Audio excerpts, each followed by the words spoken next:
Welcome back to another episode of the Exit 52 podcast. We again are joined, not as popular as our last guest. I would We challenge try, that. I we're would say trying that to he get is. all the big, we're trying to get all the big J names. So we had Jake Jackson Holiday last time. We're now joined with the Orioles beat writer for the Baltimore Sun, half the team for the Orioles. The Orioles beat with the Sun, I guess. I probably the most name dropped person on this podcast, Jake. I think you can attest to that. It's our friend Jacob Calvin Meyer, JCM. Thank you so much for taking busy time to join us. And again, we welcome you on. First time having you on, but long overdue. Yeah, well, I appreciate you guys. It's you guys are really cornering the market here with rosy-cheeked people that look younger than too young to be in a big league clubhouse. The only difference here is Jackson is talented and I'm not. So that's the Oh, difference. come on, little Jakey. That's what we're gonna start calling you. And I think you are the Jackson Holiday of the Orioles beat. That's how I would sum it up for you. I'll accept that. There we go. We'll start this off real quick though.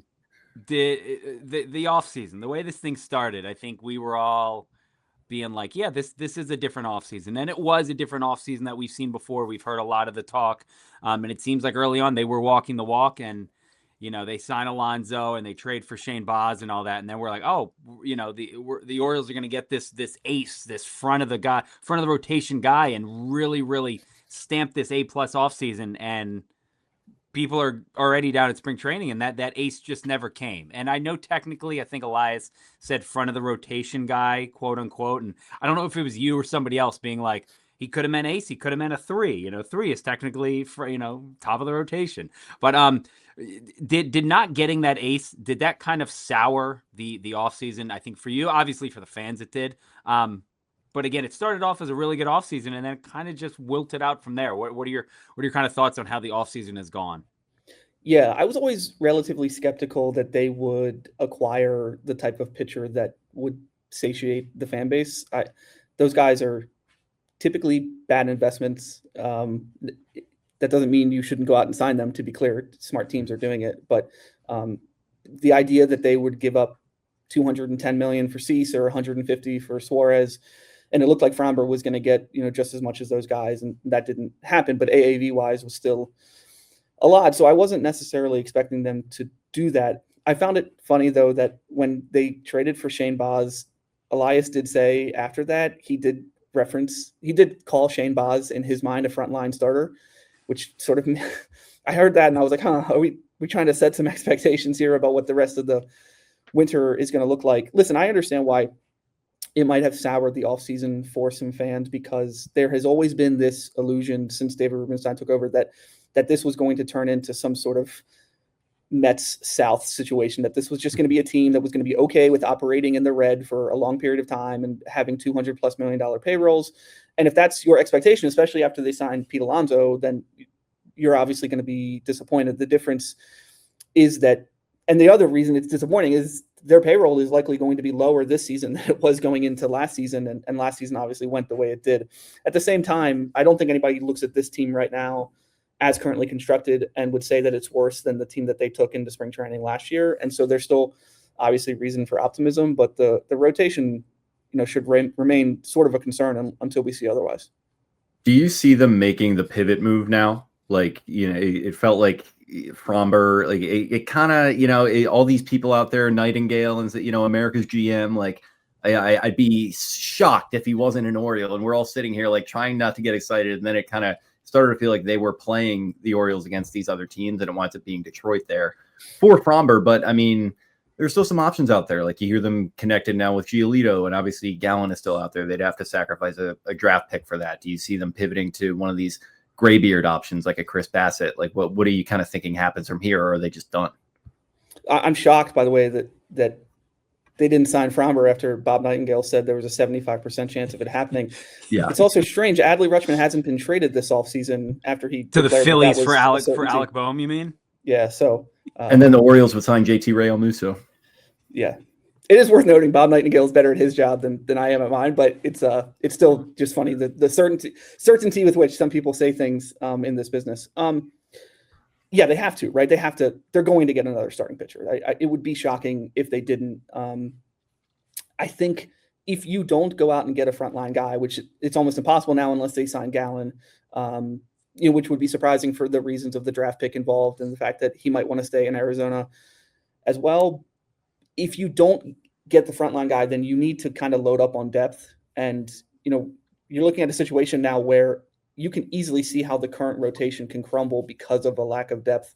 All of the guys in the current rotation have dealt with injury issues recently. And so whether it's a Bassett, whether it's a Zach Littell, I mean, if you go to Zach Littell's baseball reference page and his Savant page, it just basically looks like another version of Zack Eflin, just a little bit more like the walk rate is super low. It's just like, okay, do you want to get a little bit better version of Tomoyuki Sagano in here and make him a depth starter? And if everybody stays healthy in the spring, then you can put him in the bullpen. He has experience in relief. So they need to get another guy, and it doesn't really matter who it is as long as that person can stay healthy or the others can stay healthy. If Kyle Bradish starts 30 to 32 games and Trevor Rogers does the same, this team's probably going to be pretty good. And if they don't, then they won't.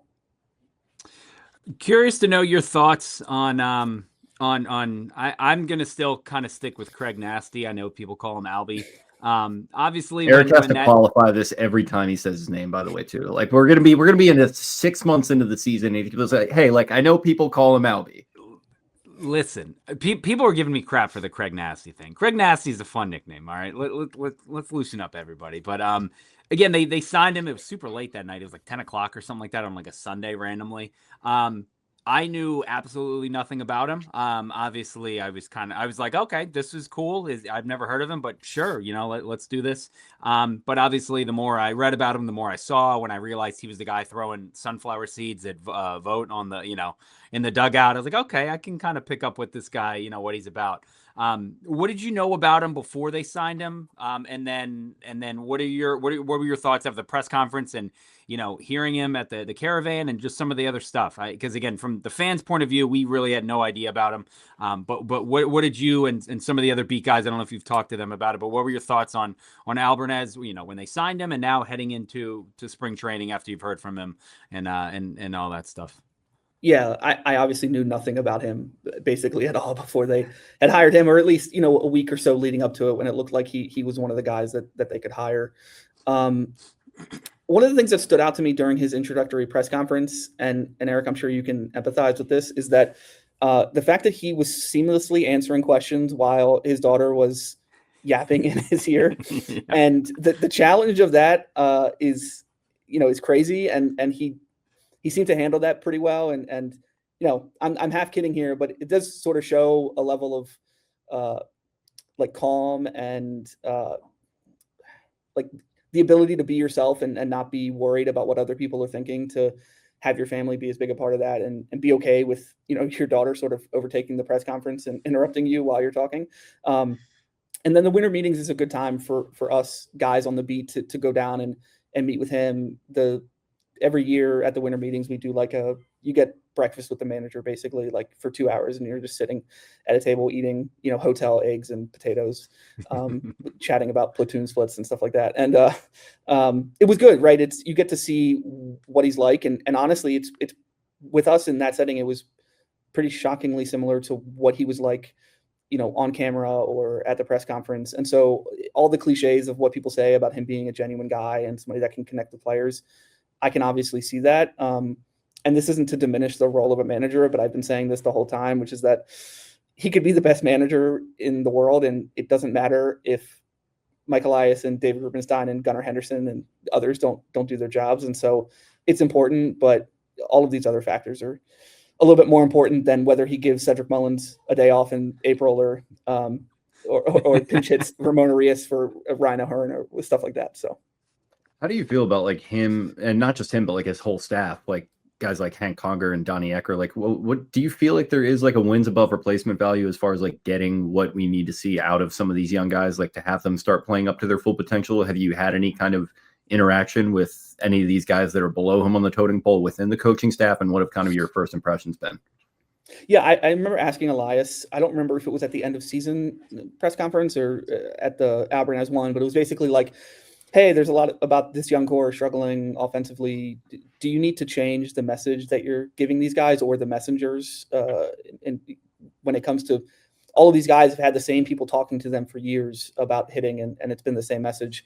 And the answer there through their actions seemed to be basically, we're going to keep the message the same, but we're going to change the messengers, right? They kept the pitching coaches, but got rid of everybody else. And Dustin Lin, the hitting coach that they hired, was sort of a mentor for Cody Ashe. So you can be pretty safe to assume that a lot of what's going to be taught is similar. Although Donnie Eckert comes from sort of a different background, and he has a hitting coach background, but he's going to be the bench coach. And so I think what's important with the coaching staff is that you're just going to have a bunch of new voices in there. And then whether there's going to be a lot of different messaging, I guess we'll see during spring training. But I think sometimes, even if the messages are the same, if they can come from different voices and maybe slightly different words, it can get through to guys who've maybe been hearing the same thing over years, over and over again for years. It's kind of, I mean, it's similar with what happened at, across the street at M&T with the Harbaugh thing. It's like sometimes a message gets old and stale, and even though you still want the same stuff, but you have to kind of shake up the voice that's given it. So that makes complete sense. Another note too, I met Donnie Eckert at one of the Hot Stove Show nights when he was there with Hollander and I forget who else, but he was basically, he called himself an offensive coordinator, and he kept talking about it like that. And Brett was like, he pointed that out, and I was like, oh, that's interesting, because he was like, yeah, I'm not just a hitting coach. Like he was just talking about how he's basically overseeing a lot of stuff like that. So him calling himself an offensive coordinator, he was also could not stop watching Ole Miss Miami during the interview. So Brett was like, you're just a football guy. So that made me feel very comfortable when I met Donnie. So he seems like a good one. He's a crazy person too for training with Joe Mazzulla, and we've seen those press conference clips from Mazzulla. So that's I like that about him. But we talked about him a little bit earlier too. Shane Baz, I think he may be the piece that makes this rotation go. I think a lot of it, the way the rotation is going to go in the season may depend on him. If he can elevate to the hype that we know that he can pitch to, or is he going to kind of take a little bit to get accustomed? But again, is he more of a high end ceiling guy like a Bradish, or is he going to end up being like a 4 or 5 guy, kind of like an Eflin or a Kramer? Yeah, that was a trade that when they made it, I think my reaction was similar to a lot of the fans, which was like, kind of like, what are we doing here? I didn't fully understand it. And part of that is you get so attached to prospects, and you know who your prospects are and what their strengths are, and you imagine what they could be. And you never envision them trading for Shane Baz. So when they do and they give up all these prospects, in your head, it's just like, okay, what are we doing? And then as the days went on and the more I looked into it and wrote about it and dug into all the stuff with him, I was like, oh, this one makes a lot of sense to me.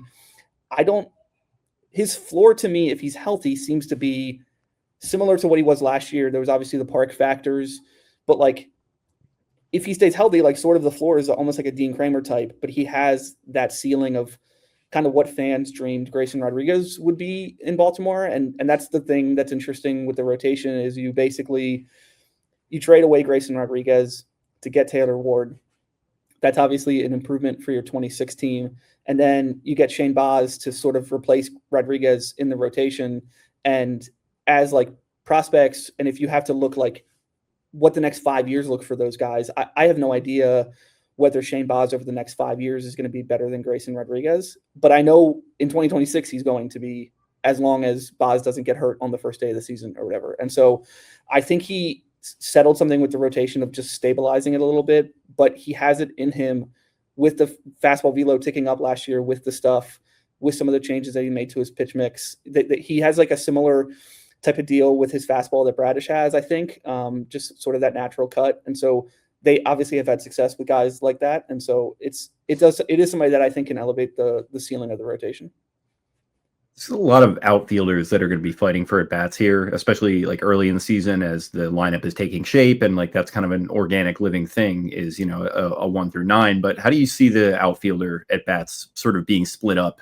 I mean, even really just starting here with spring training, I guess this kind of is a spring training preview episode. So, yeah, it's funny. When we went last year, one of the reasons that I liked the Tyler O'Neill signing was because you knew that you couldn't play him every day and that he was going to get hurt at some point, which sounds counterintuitive, but it's like, okay, but you have Heston Kjerstad there. And it's like, this is the way to get Heston Kjerstad consistent playing time. It's like, okay, like at least 2 days a week against righties, you can play Heston because you need to give O'Neill days off, and he's going to land on the IL twice, and they're going to be short. They're going to be short things because that's what it had been almost his entire career, just like short nagging things that keep him out 10, 15 days.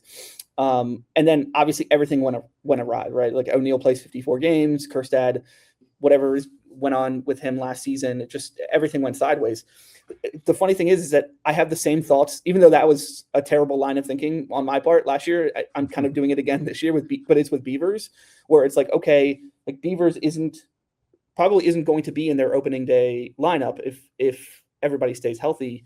But it's like, man, you cannot just play Tyler O'Neill every day in right field. And so there's a lot of playing time there for Beavers. And then when O'Neill suffers those injuries and you just hope that they're the more naggy type of things, then Beavers gets to play more. Now, the thing with Dylan is that he has the opportunity ahead of him to just really come out of the gates hot and hit, do the same thing he did last year and then earn himself a role as an everyday player. And maybe that turns into more of a platoon where Beavers is playing every day against righties, and then O'Neill plays against lefties, and you just have O'Neill be kind of an overpaid platoon bat. But Beavers would need to earn that. And then when it comes to what it looks like in center field, it all depends on what they do with Tavares and if they have him on the opening day roster.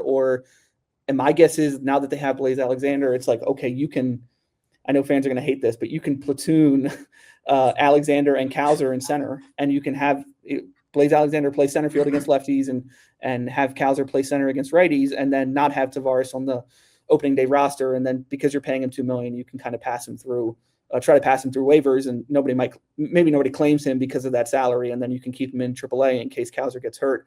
And then there's your center fielder if that happens. Jake's been waiting to blaze at Camden Yards for a while, so he was over the moon happy about that trade last week. But that trade didn't mean Jackson Holiday's getting shipped to Detroit for Scooble in a package. We don't have time.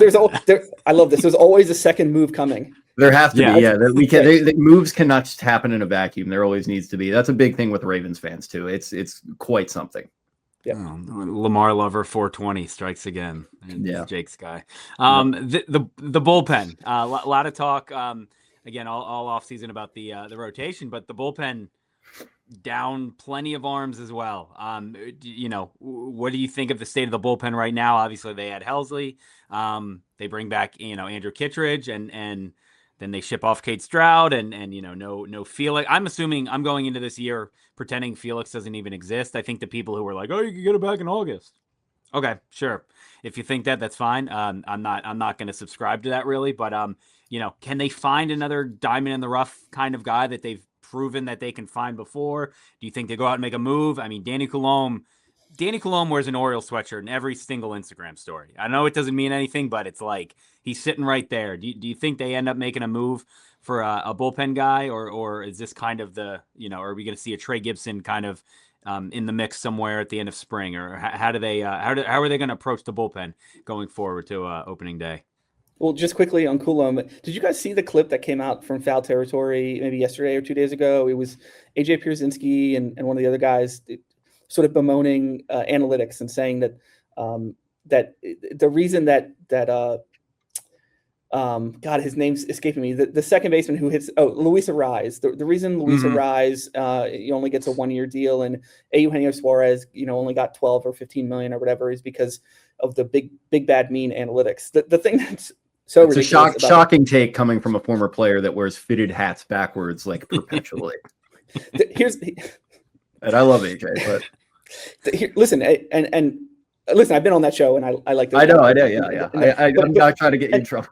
No. The thing is that the actual argument, the players that are being disenfranchised by the current system are veteran players who have been in the league for a very long time, who get to free agency, and because they are not superstar level players, these teams say, okay, if you're a 2-win player and I have a 1-win player on my team, you're not worth spending 10, 12, 14 million dollars on for that extra win that I'll get. And they're just looking at it purely through that lens. And we've seen it happen with veteran players for the past decade of them not being properly valued. And it is insane to me that Danny Coulombe is still unsigned. This has been on a per pitch basis, one of the best left-handed relievers in Major League Baseball since 2022. And he doesn't stay healthy, right? And I get it. I don't think he's thrown more than 50 innings in a season, or maybe he's done it once. But I'm sorry, if you can, whatever amount of innings you get from him are going to be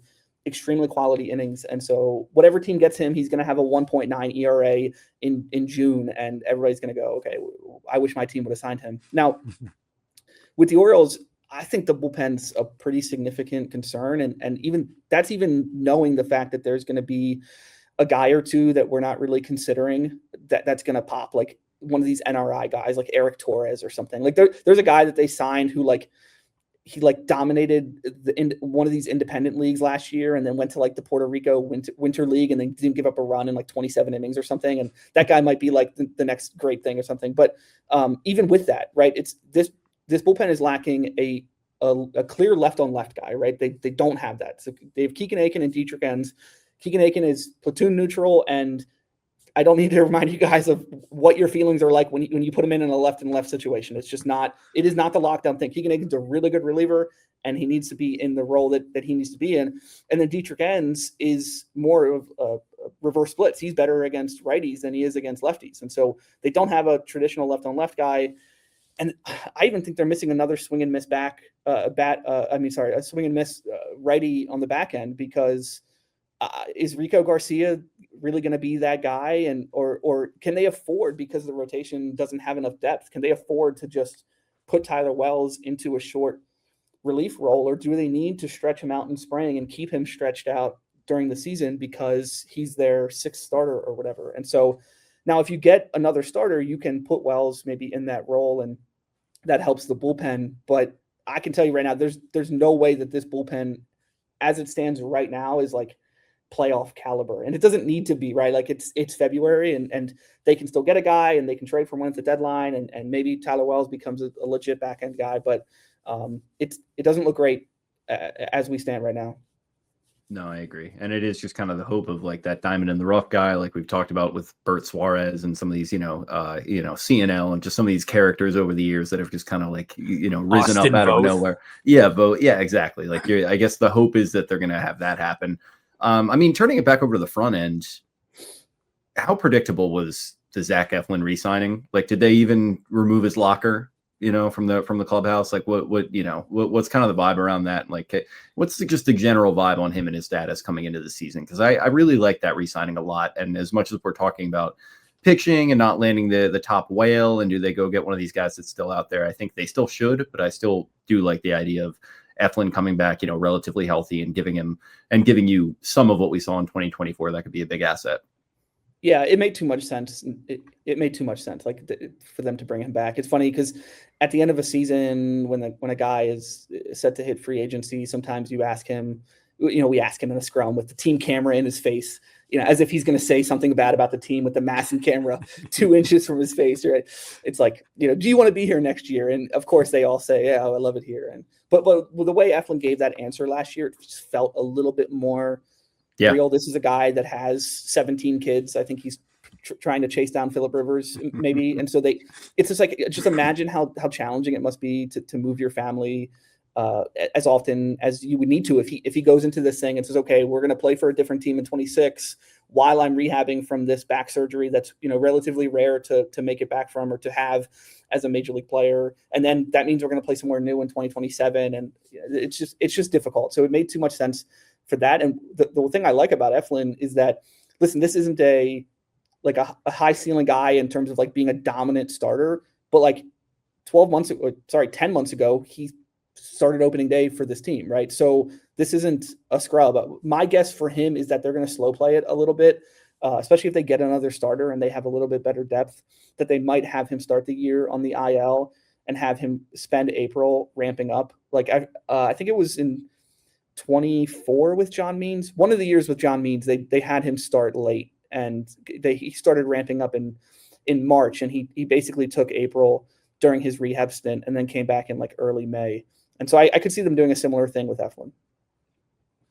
No, that all makes sense. I think that would, him starting in Norfolk, even, I could just see them kind of sending him down there and being like, this is a wink, wink, nudge, nudge, kind of like we're going to start you down here. It's basically an IL stint. So I think let's hope that goes better than the Kyle Gibson experience. I was literally just going to say, let's maybe hopefully Gibby's not going to be the template there, but yeah, it is a possibility. No. Well, when they signed Gibson, we were also happy in the media room because like just one of the all-time best like media guys. And so Matt Wyrick, my partner, he started in 24, so he didn't get to experience the Kyle Gibson in 23. And so when they signed him, we were all telling him like, oh, like, dude, this is gonna be the best. Like somebody that, you know, he's just gonna talk your ear off.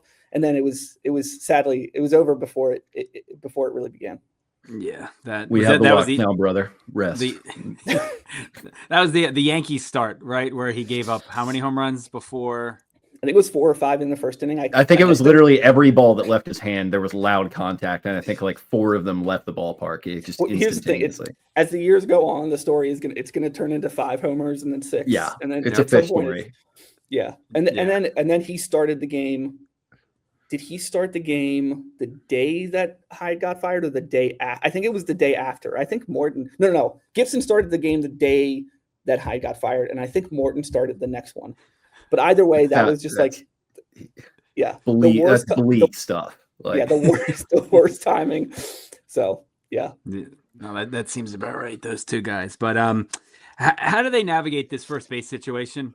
Again, we're February 9th right now as we record it. Both Kobe Mayo and Ryan Mountcastle are still on the roster. I don't know if that is that going to be a thing on opening day? Like how do you see them handling this? Obviously we've all been, I think a lot of us were like, one of them is going to get traded. And a lot of people were surprised when Mountie was tendered. But how do they go about this? Do you see them both on opening day? What is it? March 26th at 3:05. Do you see both those guys being on the roster? And again, how do they play this first base situation that they've got on their hands? Yeah, this is just my guess, and this is assuming that they don't make a trade this spring. My guess is, and some people aren't going to like this, and Kobe Mayo especially wouldn't like this, and deservedly so. He played better than maybe the numbers would show last year, especially in September. I mean, he really hit the ball well in September. But my guess is that he starts the year in AAA, and I know that's going to sound crazy to people, but listen, this is not a player who's finished developing. He actually didn't hit that great in AAA last year, and he struggled in the second half, I think, of 24 in AAA.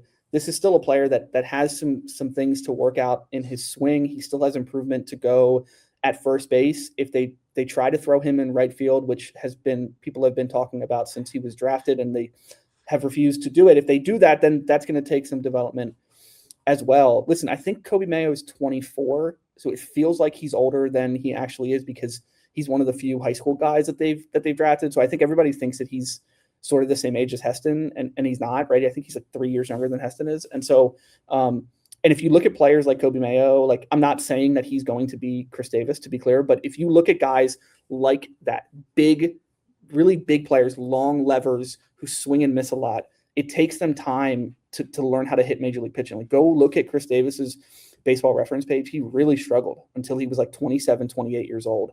And those players also tend to have a shorter peak, but the peak is really high. And so like, it would not surprise me at all if from age 27 to 31, Kobe Mayo hits like 35 homers a year in the big leagues. And it just might take some time. The problem with the Orioles is, do they have the time to wait for that? Or would he be better served as a trade chip and doing it that way? Now, the thing that helps the organization the most and Kobe the most is that if you do start the year in AAA, just absolutely mash the ball in AAA and show that you have become a better hitter, and that will help boost up your stock a little bit. And then you can have a situation like Stowers had in Miami of, hey, the Orioles get a starting pitcher at the deadline, and Kobe Mayo is the piece for that. What are you expecting, speaking of starting pitching, what do you expect out of Kyle Bradish this year? Cy Young candidate. That's me. Like, nobody can predict health, and I'm not going to try to, but this isn't a pitcher that really dealt with any issues injury-wise, not many, before his Tommy John. And so this seemed to be a situation where it was just like, oh, like this was his time to have Tommy John. It's going to happen to everybody. And so I'm not super concerned about a re-injury risk, or at least I'm not any more concerned for a re-injury risk for him. And so I think if you go back to basically the second half of 2023. Since that point, on a basically a per pitch basis, he's been one of the 5 or 10 best pitchers in the American League. It's just he got hurt and missed, over a year. And so I think I'm not saying that the Orioles didn't need an ace, because I don't even know what an ace means these days. But and this might sound like a hot take to people, but if you had to ask me who's going to accrue more wins above replacement in the next 3 years, him or Framber Valdez, I would take Kyle Bradish. That's how high I am on Kyle Bradish. And he's that good. And so I do think they have like a legitimate number 1 starting pitcher with him. I just think the rotation could have been that much better had they gone out and got another guy. But I think they have a guy that is up there with basically any number 1 starter in the division except for Crochet, probably. Mm-hmm. I think I was looking last night. I think he was plus 3,000 to win the Cy Young, and I was like, it's not bad. Like the issue is just like I don't know what the innings. I don't think there's going to be like an innings limit there, but like to win the Cy Young, like you're probably going to need to be like a 190 inning guy, and he might be more like a 175. And so, but like again, like same thing with Dylan Cease. Like I think Kyle Bradish might be better than Dylan Cease. Like I don't even know if that's a hot take. And Cease just got $30 million a year. So Bradish is. I would be surprised if he starts 30 plus games. I'd be surprised if he doesn't get Cy Young votes. I think a lot of people are kind of follow. I don't think anyone else has like the onions to publicly say it yet, but I think that's a common thing around. Like my guess is it's going to be like the end of May, and someone's going to be like Kyle Bradish for Cy Young. The craziest thing with him is that he said that he started having. He started feeling pain in his elbow in the second half of 23. He was better in the second half of 23 than he was in the first half. And then he tore it, right? In January of 24, he gets the PRP. He's then better at the start of 20. In those 8 starts, he was better than he was in the second half of 23. Then he gets Tommy John. He comes back. And I don't know if he was better, but he was just as good last season as he was before the injury. I mean, this is like next level type of elite pitcher stuff. Like you don't see this out of most guys. It's really just the top guys who can get Tommy John and just be a dude right when they come back.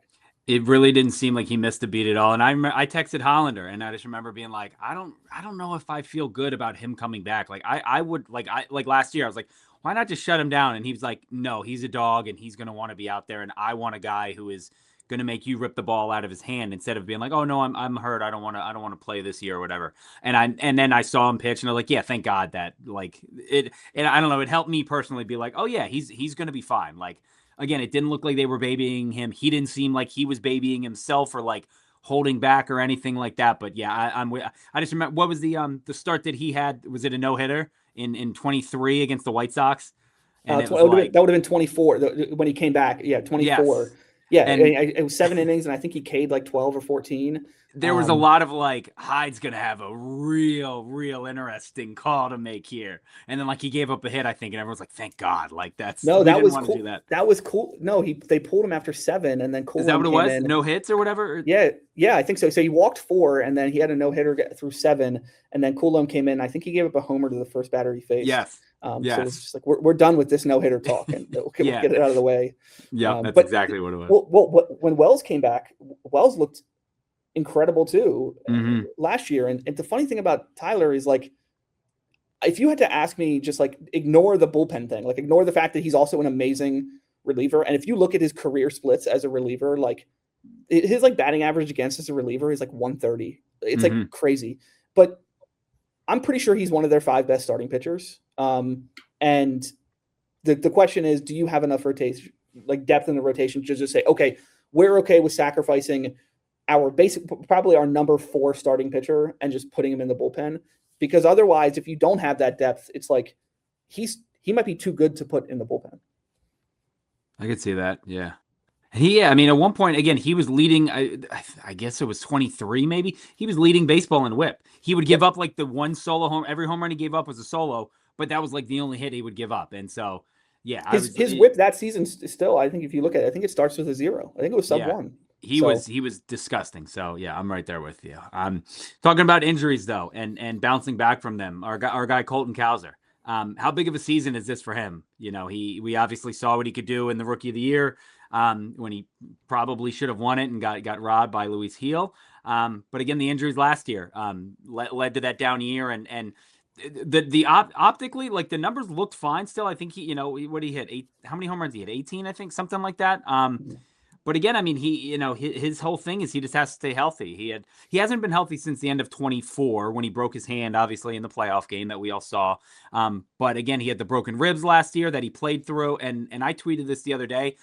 Him playing through those broken ribs and the broken thumb, not playing through it, but having all those injuries and the broken ribs and all that, him playing through that rib injury for a shitty team that had no chance of doing anything tells me a lot more about him as a player and like a teammate.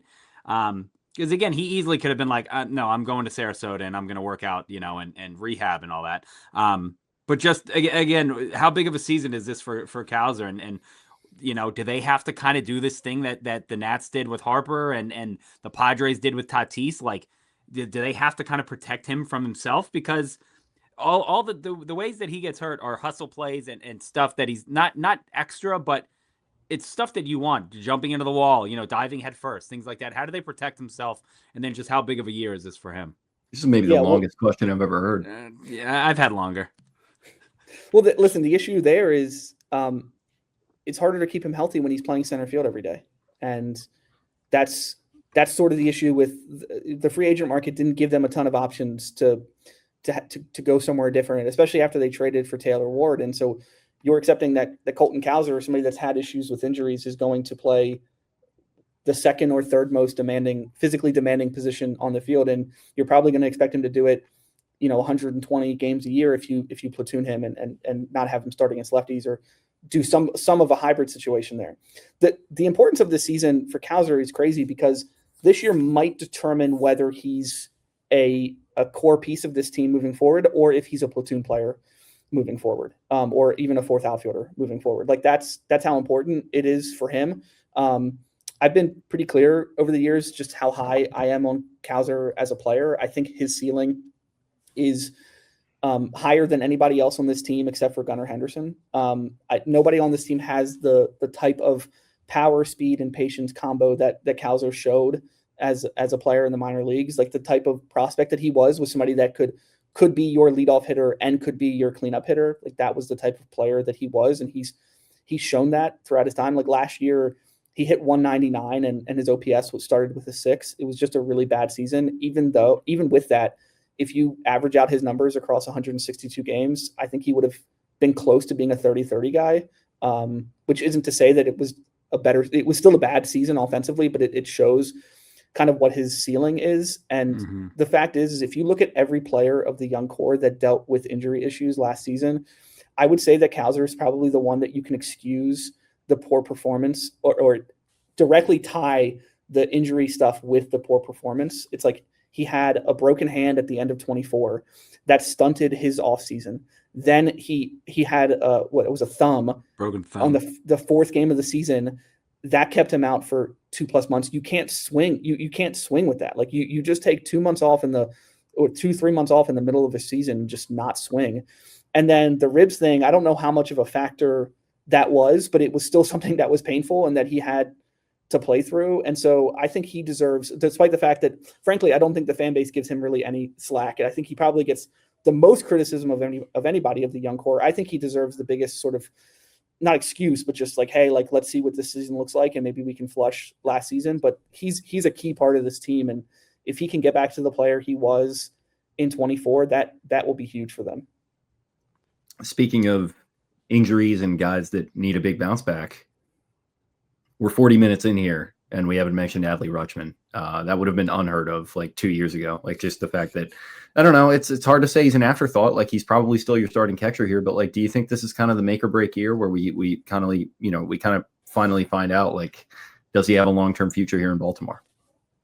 Yeah, I don't know, because it's interesting, right? If he gets back to the player he was in 22, 23, first half of 24, he might not be in Baltimore long-term, because it might just be a situation where he's 1 year away from free agency. And it's like, well, I'm going to set some sort of record as a catching free agent. So let's just go there and get that money from whatever team. And then if he is as bad as he's been the past year and a half, then it's like, well, why would the Orioles want to hitch their wagon to this? So I don't really know what it means for his future in the organization.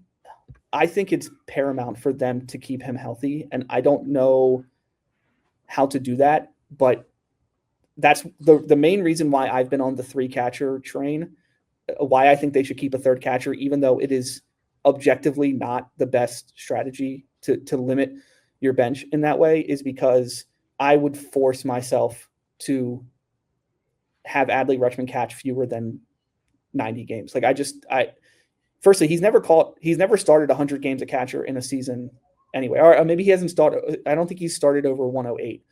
So that's 2/3 of the games. And so if you go into a season with him and Basayo, and I don't think Basayo is ready to catch physically or otherwise, like he's a good catcher, but I don't think he's ready to catch 81 games. So you're in a situation where you're really going to expect Adley to catch 108 games and expect him to stay healthy. And I don't need to remind you guys of his splits when he's at DH versus when he's a catcher. And so it's funny, part of my life in this job is my dad's 60 whatever years old, and he's been a lifelong Orioles fan. So we just text and argue with each other about this stuff all the time. And he was telling me that he disagrees that they should keep a third catcher. And in my head, I asked him, I said, what if their percent, I think Fangraphs has their odds to make the playoffs at like 55% or whatever. Mm-hmm. If I could guarantee you that Basayo and Rutschman are healthy for the whole season, what would you put their odds at?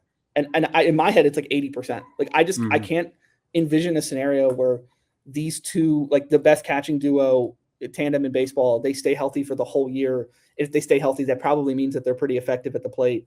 And so I would force myself to put Sam Huff on the roster and catch him every Sunday and have all these punt lineups and have fans get mad at you and just deal with it, because in the long run, it's going to help you keep him on the field. And if you also look at it too, like I don't mean to downplay the struggles that Adley has had at the plate, but I went through and looked at it. It was basically a bad stretch of like 300 plate appearances. If you take out that stretch, he had like a 790 OPS leading up to that stretch. And then since then he's had like a 720 OPS.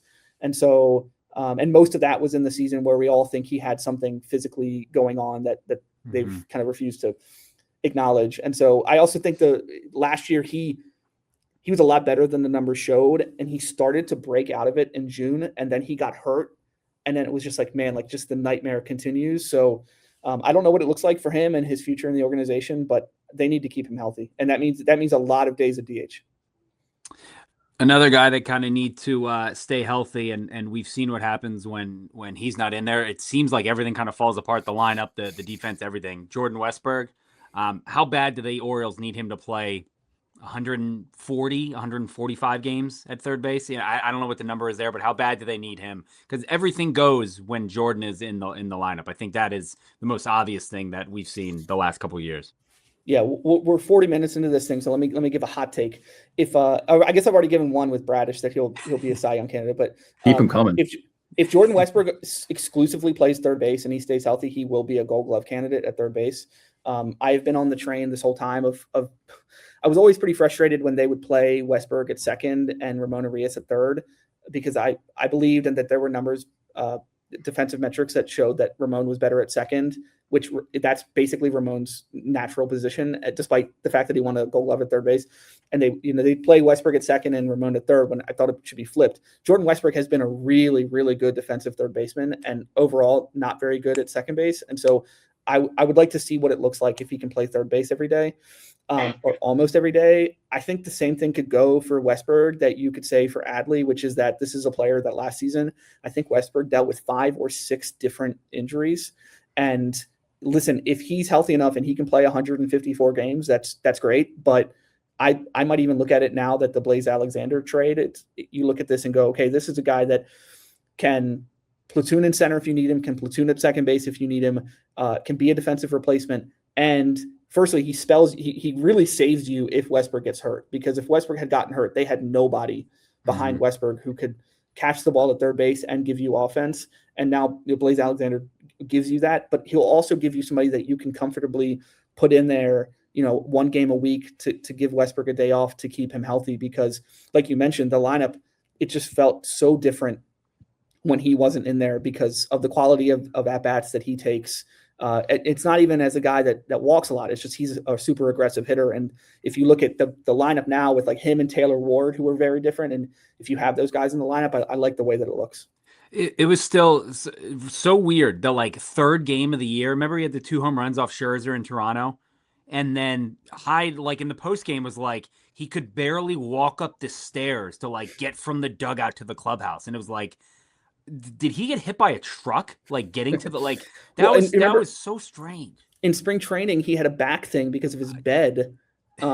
And it's just I tweeted the Airbnb last week and I said, my friends are going to Sarasota this week and they fucking better have good beds. And that somebody from customer service was like, please DM me. I would like to hear more about it. And I was like, it's not that serious, guys. But. Like, listen, I don't need to, you guys certainly know this and everybody can intuit it. Like Jordan Westburg works his absolute ass off. Like this guy is just one of the hardest workers in there, but there's a chance that some of that was to his detriment, or there's just it could have just been a year from hell, and that's because it didn't really deal with it. I mean, if you look at his minor league, people got mad because he played so much in the minors, and they wouldn't call him up. Like he never got hurt in the minors, and so it might just be something that it was just a bad year, and everything will be fine. But you just can't put yourself in a position where you have injuries derail you again, and a lot of that's luck, and I don't know if there are any things that they can do to prevent it. But one of the things you can do is you give guys days off.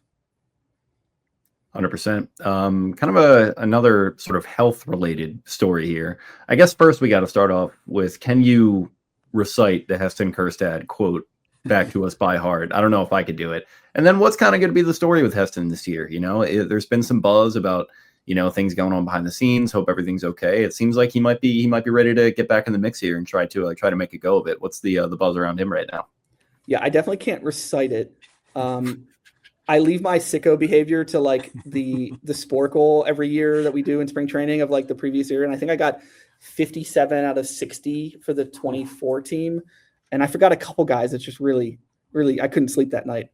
It ate me up. But what trade was that? Was that the Norby Stowers trade that he was talking about? I think that was it, right? Yeah. Right. So I just remember my first thought coming out of that was because people were pissed because it was for Trevor Rogers and they were like, what the hell are we doing here? Right. And I think it was, and then that quote came out and it just like sent people into even more of a tailspin. Like, what, our pets' heads are falling off at this point. Like, what are we doing? Well, listen, my first thought after that was there is no better illustration of the difference between big league ball players and the media that covers them than the fact that the price that came into his mind for a steak was $100 because I have never spent anywhere close to $100 on a steak. Partially because I wouldn't even know where to go to do that, but also because it's not going to surprise you guys. I don't get paid enough to spend $100 on steaks. And I don't think we do either. Yeah. No. So, but no, listen, Kjerstad is somebody that there is a role for him on this team, especially if there's any injury in the outfield, and nobody knows what's going on, what went on. And there's no point to speculate, of course. Hopefully we find out in a couple days here, but up until basically he got hit in the head with that pitch in the summer of 2024, this was a really good major league hitter who looked like he was on his way to being a really impact bat. Like, I mean, there was a 6-week stretch in that season up until he got hit in the head where he was arguably the best hitter in that lineup. If you remember at the time, like he and Austin Hayes were like platooning, of course, you know, platooning. And they were like, they had like combined over that month to like have like a 1,000 plus OPS. Like they were both killing the ball. And so like if whatever was going on is something that is clearly behind him, and this is a player that is back and can be a part of this team, it's hard to envision him being in the minors much longer than a month or two. And even if it's a role where he's a left-handed bench bat and they get him a couple starts every week as a DH or whatever that looks like, that could be huge for this team to just have a lefty that's going to give you a 780 OPS or whatever he was doing before he got hit in the head.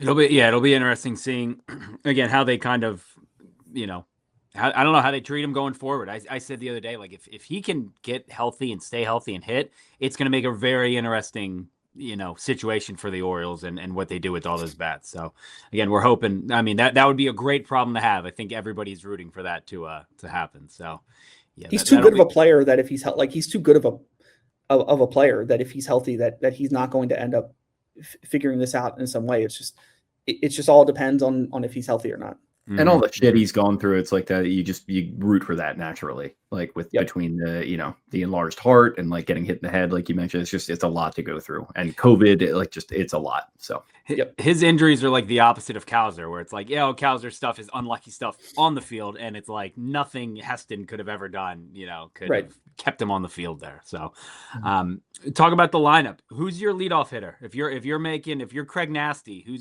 you pencil in? A lot of people actually call him Albie, but Eric calls him Craig Nasty. We're gonna call him Craig Nasty for now. But who's your leadoff hitter? I think Ward makes the most sense right now.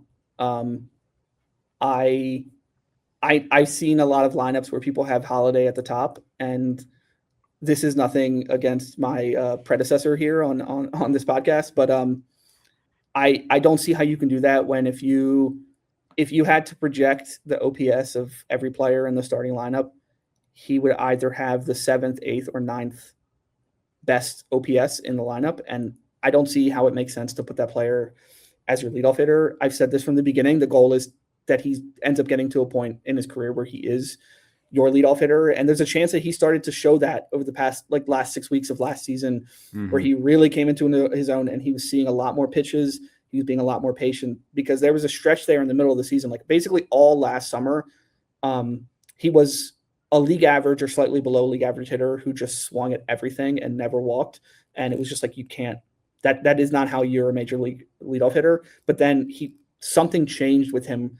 Actually, it was around the time, I think, a little bit after he had a convo on the field with Kyle Schwarber. I forget who wrote that story. It was somebody else on the beat. It was either Andy or Jake. I can't remember who, but somebody wrote a story about a conversation he had with Kyle Schwarber, and that kind of helped him out a little bit. And so, listen, I think the goal is to have Holiday at leadoff, but in my mind, it's Taylor Ward, because firstly, I think everybody looks at him as like a middle of the order type power bat, but I believe the lineup position that he spent the most time at in LA was leadoff. And because I think he's top 10 in Major League Baseball and pitches seen like every single year. And that's important. And if you want to maximize having Gunnar in the 2 or 3 spot, then I think Ward makes the most sense. But if you want Gunnar just getting up as much as possible, then I'm okay with Gunnar at leadoff. The only problem with Gunnar at leadoff is that if you make the lineup, basically most of your worst hitters are lefties. So then you have a lineup where at the bottom of your lineup, you have like Basayo, Cowser, Holiday, all lefties. And then you have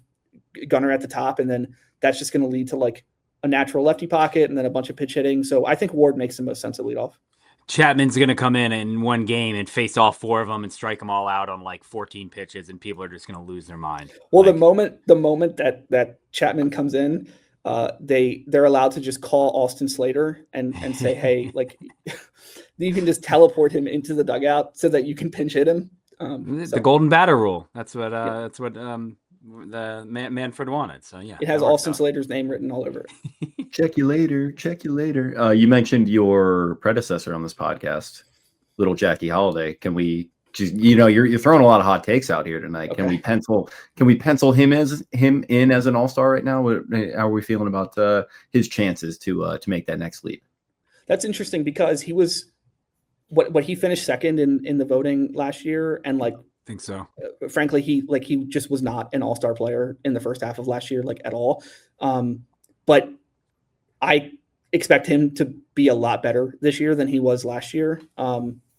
And he's such a fun player to watch. And so I'm excited for him to like grow into the player that like he's going to be, and it's going to be a lot of fun for everybody to watch. But because of just I'm trying to think of other second basemen in the American League, and if anybody has been added at that position. But like if he was close last year, and I expect him to be a lot better, like I do think he'll probably be an all-star at second base. Well, and again, Bichette, where did Bichette play most of the year last year before he was hurt? Was he at short, or was he at? I know he came back and played second in the World Series, I believe. But he didn't play second. When he came back and played second, it was his first time playing second. And then is he in the national? Where'd he go? Well, yeah, he's on the Mets now. So Mets, yeah. And then Simeon went to the Mets too. So that's another second baseman, even though he wasn't great at all, but that's some votes. So it's Glaber. It's Glaber. He's still in Detroit. Did he say? Yes. Yeah. I mean, I would think that Jackson Holiday will be better than. That's my third hot take. Jackson Holiday, All-Star. There you go. Okay. There we go. We'll mark it down. What are some of these off the radar storylines that you're looking to follow in spring training? Again, not the By the way, I'm turning all of these into quote cards. I'm going to have JCM's face on a social graphic. Jackson Holiday, All-Star. Jacob Calvin Meyer, Baltimore. Well, you're going to do the greater than Glaber Torres. Kyle Bradish. Yeah, greater than Glaber Torres. Kyle Bradish, Cy Young winner. I'm putting all this out there just so you're aware. No, you can do. When you tweet out the link to this, you can do why JCM thinks Kyle Bradish is better than Framber Valdez or something. Jacob Calvin Meyer takes to social media to call out Framber Valdez. You'll never believe what JCM said about Framber Valdez. Yeah, no, JCM calls out Bob Nightingale. What was the question? What are some of the off the radar storylines that you're looking to kind of? What do you have circled going down to Sarasota? Again, not a Pete Alonso thing, not a Gunner thing, but is there somebody that you're paying attention to? Again, it could be a Heston thing, it could be a Cowser health thing, but what are you kind of looking at that nobody else is really talking about right now? Yeah, I think the outfielders are a big one, right? We talked about it already. Like Cowser, is he going to just be the center fielder every day? What's Heston look like? Can Dylan Beavers sort of pop in spring and kind of force the team's hand and make getting him to play more? The coaching staff is a big one. I think his name, I don't know if it's Joe. I think it's Joe Stingley or Joe Stingley. That he's like 28 years old and he's their catching coach. Like that's one of the more interesting hires to me. Again, I've already stated why I think sort of the key to this team and having success is that catching tandem. And if those guys if Adley can bounce back and if Basayo can take the next step and they both stay healthy, I just don't see how this team isn't good. And so if there's a guy that they can get in there who can get the most, I mean, if you go from, and this is nothing against Tim Cousins, of course, but there's Tim Cousins. I don't remember how old he was, but I think he was twice as old as 28 years old, right? You very different type of person in there to help these guys at that catching position. So that's another one. The bullpen I'm really interested in. It seems like there's 3 spots in this bullpen that are open, which is interesting.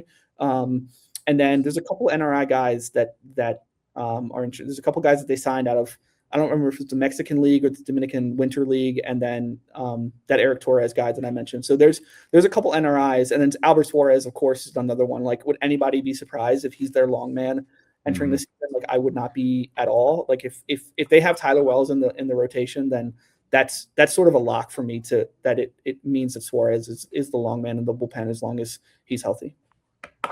So they brought in Pete the Meat. They go get Baz, they go get Ward. It's a pretty good offseason, in my opinion. I think you could have it, if you're grading it, you could put it in the A's, but look, it's going to be a tough division either way. What do you think the Orioles need to do to make the playoffs? They will make the playoffs if blank happens. Yeah. Make the playoffs is tough because this division is so difficult and they might be the third or fourth best team in the division. But this is obvious, but if their starting rotation stays healthy, they make the playoffs. I think that this rotation is, as long as they stay healthy, is more than good enough to be a playoff rotation. And that's not, it's like, oh, he's carrying water for Elias because he's not, hammering that. It's like, listen, they probably should have done more, and they certainly tried, right? They were in on Suarez and they were in on Valdez, and to the extent we don't know, and you don't, whatever the saying is, horseshoes and hand grenades, whatever. You don't get anything for being close. But when I look at the rotation, it's like, hey, this is a really solid group. In my view, Bradish is a clear number 1. Trevor Rogers is a really good number 2. Shane Baz is a solid 3. Kramer's a solid 4. And then you whatever it looks like with the 5 with Wells and Eflin and all of those guys have the potential to level up. It would not surprise me individually. All of these things happening would be surprising, but individually, if Bradish ends up turning into an ace this season, leveling up, that wouldn't surprise me. If Rogers does the same thing he did last year, or anything close to even a standard deviation below what he did last year, like he's a number one caliber starting pitcher.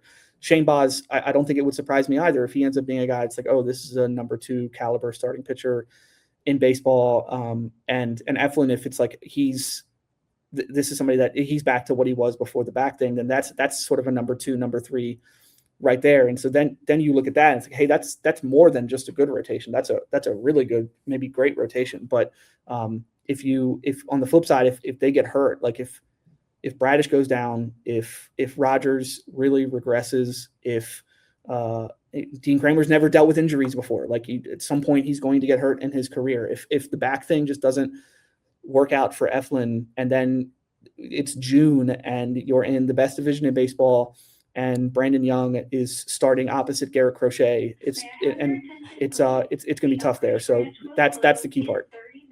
Yeah, I just think back to like the Brandon Young thing, and it's like, yeah, we can't be. I don't think we can be doing that again. But no, I think that I'm immaculate inning haver Brandon Young, almost perfect game thrower. Was it a perfect game, or was that a no hit? I think it was a perfect game. It was a perfect game. It was almost a perfect game, and Jake and I were in Milwaukee, about 55 spotted cows deep at Banks's wedding. And I'm getting texts from everybody being like, "Are you seeing this?" And it's like, yeah, I'm not. Like, and I'm hallucinating this right now. Like, this is not, yeah. Yeah, I was like, we're just gonna let this play. Like, we are way too drunk to even try. And somebody's like, "You guys got to go live from the wedding." I was like, you guys do not want that. Nobody wants to see. My favorite part of that day was Tony Manzolino, who just great guy, really fun to deal with, and he got the kind of raw end of the deal there, and he made the most out of it. And after that game, I don't remember, I think it was on the record, I think it was on camera, he said something to the extent of, we've seen Ramon Arias, the ball that ended up breaking up the perfect game was just like a 42-foot squibber that like right in front of the third baseman, like in that like zone. And Manzolino was like, we've seen Ramon Arias hit that same exact ball 10,000 times here. And It's like, wow, Tony, really tell us what you think of Ramon Arias here. No, it's true. And again, I remember people being like, how many times has Ramon done that in like the seventh inning to break up a no-hitter, versus, I don't know, the Red Sox or somebody. But yeah, that was a fun night. But I don't know if we'll I don't know if we'll see that again from Brandon. But again, I think that's all we got for right now. Let everybody know where they can follow you and follow you along for the hopefully a fun season ahead of us. Yeah, just as always on Twitter at Meyer, at BaltimoreSun.com. I appreciate you guys having me on. It's what do they say when you call into the radio? Long time listener, first time caller, or something like that. Long time. I listen to the Orioles one, but sometimes once July comes, it's like, I can't do any more Orioles. So then I look forward to Ravens season and hearing Jake and Spenny chop it up about the Ravens. And those are my favorite conversations between us. It's always great to talk baseball with you, but you're an underrated football ball knower. So, well, I don't know if I'm a ball knower, but I'm certainly a passionate Ravens fan. It's the last thing that I'm like really a fan of, because like I grew up in the area, was an Orioles fan, and then kind of stopped being a fan like around the rebuild, and then like was just going to be like a bandwagon fan basically. It's like, oh, when they get good again, I'll check back in, and then I got this job like right when they got good again, and so I haven't been like a fan of any major league team for a while, but yeah, like talk about anything with the Ravens and Daniel Falele and yeah, I'm not on the Daniel Falele hate train, but I'm not itching to buy his jersey anytime soon. Yeah, no, I get that. And it was probably a tough year for you on the beat in some ways, professional frustrations with the baseball team. You could probably at least root for their success in that way for your own, personal fulfillment. Yeah. But then in your personal, fandom with football, that was a bad year too. So it's just like better things for both teams is what I'm hoping for in 2026. Well, it's a good thing. It's a good thing that like aside from sports, like everything in the country is going like really well. And like, there's no chaos anywhere. And like, just like we don't get inundated with like the most absurd advertisements on Super Bowl Sunday. And it's just a normal, good American event. And we can just look at and be proud of the country we live in. So I was only gonna say, in America, as Eric would say. Jake, after you get off, Jake was going to give us his top 5 moments of the alternative halftime report. I didn't know if you wanted, if you had any.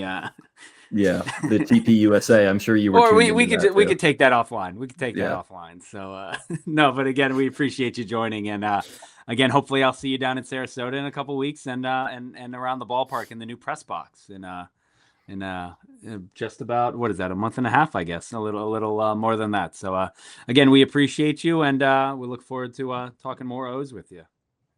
Awesome. Thanks, guys. Thanks, buddy.